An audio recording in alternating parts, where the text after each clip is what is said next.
Most Americans believe that if they follow the rules, their voice won't be quietly pushed aside. That, assumption is becoming less reliable, and a recent decision by one of the most powerful companies in the country, if not the world, explains why. Because guess what? Who controls the platforms that we speak on matters more than most people realize. I mean, over the last few days, Meta platforms, meaning, Facebook and Instagram, have appointed a new president with direct ties to Donald Trump. Now, context here matters. Meta doesn't just run a social platform, it controls how billions of people see information, what spreads, what stalls, and what gets flagged, and what quietly disappears.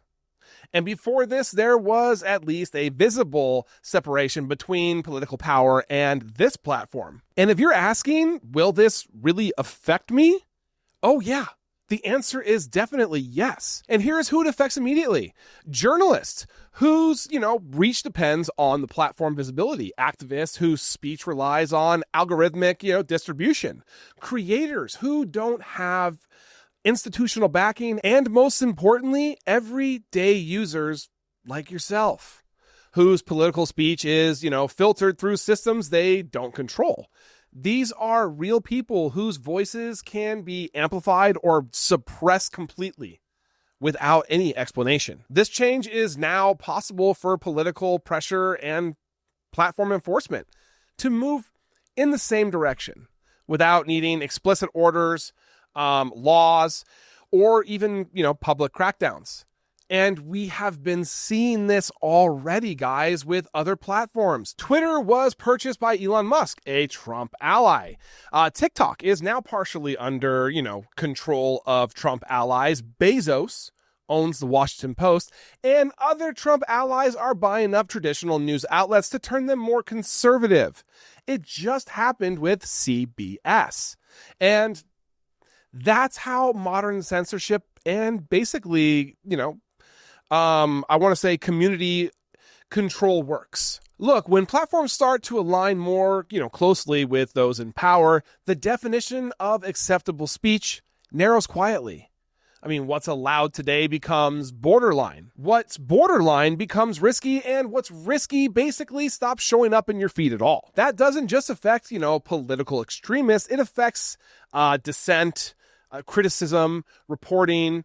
I mean, look, guys, a huge line is being crossed here from platform neutrality to political alignment. And once that happens, speech isn't removed, it's managed. This matters right now because Meta already plays an, outsized role in public discourse, election protests, breaking news, and adding additional, deeper political entanglements doesn't create balance.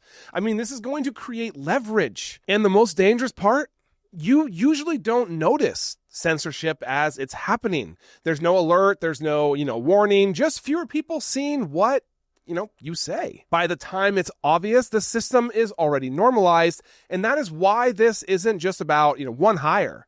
It's about how much influence political power now has over digital spaces that people rely on to speak and to be heard. And once that influence becomes standard, guys, it doesn't stop. Ever. Thank you for watching. I am Jared Zisser, and this is Ring of Fire. Please like, comment, and subscribe, and turn on notifications to make sure you are informed about everything important in progressive politics today. And if you are looking for fact-based, independent reporting all day, every day, follow me here on Instagram or here on Facebook. See you in the next video.